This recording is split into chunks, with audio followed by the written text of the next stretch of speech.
I have a very special guest on with us. I've been looking forward to talking with this gentleman. It's something I've noticed changing over the years, probably for the worse, sportsmanship, and with younger kids out on the ball field. And it's been an issue. Of course, my mom is a teacher, and she's kind of told me about these things, too. We've gotten a little crazy over the years. And the other cool thing, Dan Venenzia is his name, actually. We call him Coach Dan. You can find him at CoachDan.com. He actually played in the Twins organization for many years. So, good morning. Welcome to WJON, Coach Dan. How you doing, sir? Oh, I'm doing terrific, Doug. Thanks for having me on. No problem. Like I said, I've really been looking forward to talking to you. I heard a little bit of an interview you were doing actually on ESPN, and I was very interested in this book you've written and your theories on sportsmanship and with kids. And I don't have kids of my own, but I've got many nieces and nephews. So I've been to hundreds of games over the years and watched some are better than others, but a lot of times the parents are more of the problem. And you've written a book called The Coach Dan Message. It is for kids, but I think a lot of adults should be reading this too, Dan. Oh, yes. The book is geared towards our youngsters, ages 4 to 8, and the idea is to get to them before they're exposed to the inappropriate behaviors that exist out there today on our athletic fields. Too many of our children are unaware of that concept, and then when the coach and the parents get caught up in the moment and they focus on winning and not on building the entire person, our children are left with they become part of that vicious cycle, and that's what we've been currently witnessing. So this book here it starts out with the question of what is sportsmanship? What does it mean? And every year I ask my team that question, and although the faces change, the answer is always the same. The children will say, you're not supposed to say, no, we won, you lost. And although they're correct, being humble and modest after a game, by not rubbing it in, is certainly a part of sportsmanship.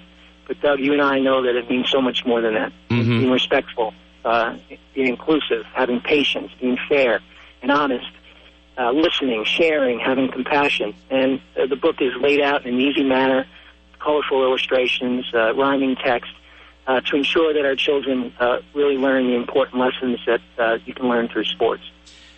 We've kind of had this win at all costs attitude, and the competitive nature of even kids of the age that this book is geared toward, 4 to 8, is unbelievable, isn't it? Oh, it sure is. Again, parents are hoping to get that college scholarship for their 8 or 9-year-old son or daughter, and they're focused too much on the winning, and it's really not about that. It's about children developing these important skills, ones that any teacher would appreciate, any future employer would welcome, and certainly ones that would make any parent proud.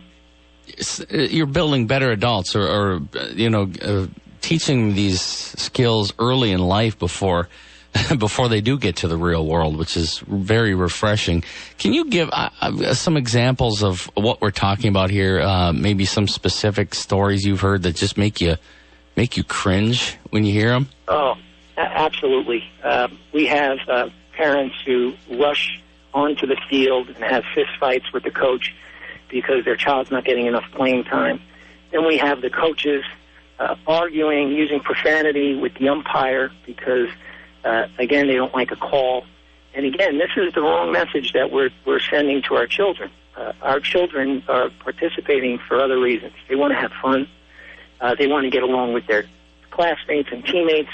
It's about exercise. We know the importance of children who exercise go on and live active adult lives. And again, it's about teaching them and giving them the skills that they'll need to excel in the classroom, prosper in the workplace, and eventually become contributing members to their communities and to society. Sure.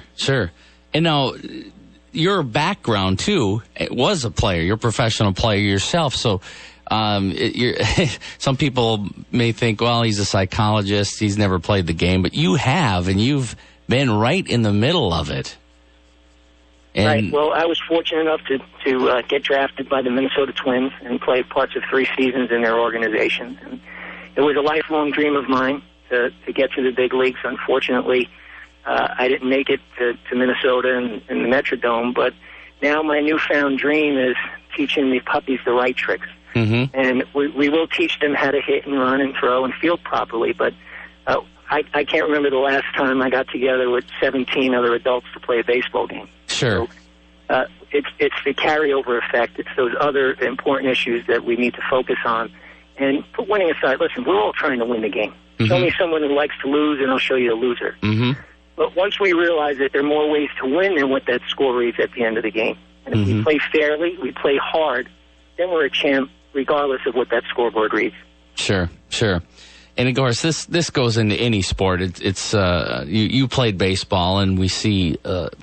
It seems baseball lends itself to a little more of this for whatever reasons, because of maybe the balls and strikes and judgment calls and so forth. But I've seen it on the basketball court too, and I've just been embarrassed sometimes being in the crowd with some of the adults and yelling at kids and other adults, and it's just the decline of civilization. I've called it. It's so embarrassing that we would behave this way at a sporting event for kids. It's mind-numbing why people would behave like this. And is it getting worse? Am I imagining things? Are we getting anywhere with this problem? No, I think it's getting worse. I think that good sportsmanship means good manners, and it's been rapidly disappearing. I know it is on the East Coast with people walking four abreast down the street. We have teenagers with their iPods in and their blinders on, while elderly couples struggle to grab a hold of a handrail in the subway.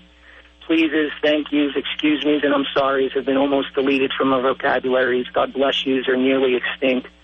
And this little book is meant to teach children before they're exposed to that. And hopefully people can get on board with the Coach Dan message and try to create winners the fair and honest way. Yeah, we're talking to Dan Venenzia, Coach Dan. You can find this all at CoachDan.com. And it is a book for children. It's a great way to get them exposed to this. Unfortunately, as we know, the kids go off to practice and they're influenced by other kids and other parents too. So you got to catch this at home and get them early. If you teach your kids these kind of manners, they're going to bring these through life. Now, just to get this straight too, we're not talking about, you're still obviously competitive and you want to win, because we're kind of in a nature too of there's no winners anymore. We'll give a award to everybody. This has nothing to do with that. It's more the sportsmanship of the game, correct? Correct, right. The ultimate example that I could give you is a sportsman-like event that happened back in 2008. I don't know if you recall. There was a softball player, Sarah Tucholsky. She played for Western Oregon University. Mm-hmm. Did her first home run ever. And after rounding first base, she realized that she missed it. She stopped suddenly and tore her ACL, crawled back to first base. The first base coach said that if her teammates tried to help her around, she would be called out. And the umpire said if they put a pinch runner in, the home run wouldn't count. It would count as a single. So the Central Washington first baseman, a girl by the name of Mallory Holtman, who was the career home run leader in that Northwest Athletic Conference, asked if she could help that player around the bases. The umpire said there was no rule against it. So this girl carried her to second base. The shortstop then jumped in, and they carried this girl around the bases. This heroic act kept Central Washington University not only from winning the game, but from making the playoffs that season. Mm-hmm. And the response that the first baseman gave to why she did it was she hit the ball over the fence, and she earned that home run. And if we can teach our children to behave like that, not to become a future major leaguer, but to become a quality human being, that should be the responsibility of the sports coach. I remember that very well, actually, the video of that. It almost brings you get a lump in your throat watching it as her teammates helped her around the bases out. I remember that very well. And unfortunately, there's not enough of those kinds of stories out there happening. But they do, and there are still some coaches who are really promoting this style. Again, what's ironic, Dan, is you kind of were in the major leagues during this steroid era. A lot of the Roger Clemens and so forth, and Mark McGuire's, who again, however you want to look at it, were cheating, so to speak. what really influenced you, or has this always been in you, to write a book like this and to come forward with this message?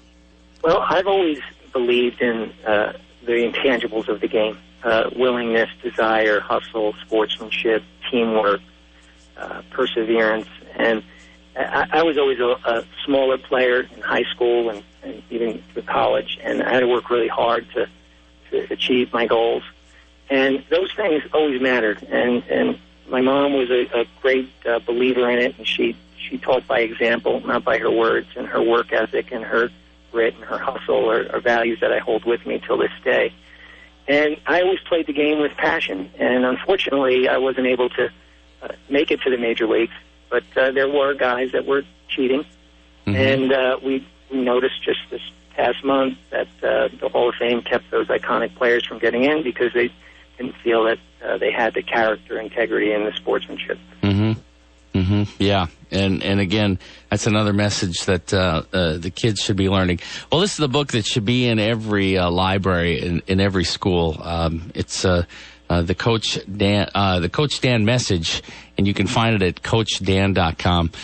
Illustrated book, great way to get your kids, teach them some sportsmanship. Easy way to sit down with them in this illustrated book and teach them the right way to play the game, and maybe to stand up to a coach or another adult or another kid who says cheating is okay, and teach them some integrity from a young age, and I think they'll carry it through their entire life. Do you do some speaking too, Dan? What else are you up to? Yes, Doug. I go to schools and spread this important message by reading the book to the children, and again try to get them at a young age.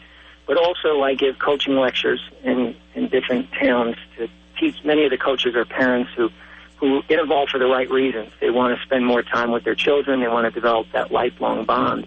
But many of them are unaware of not only how to teach the proper fundamentals, but of these other important issues. Mm-hmm. So it's all value-based. It's an approach that ensures that every child has an enjoyable, rewarding experience.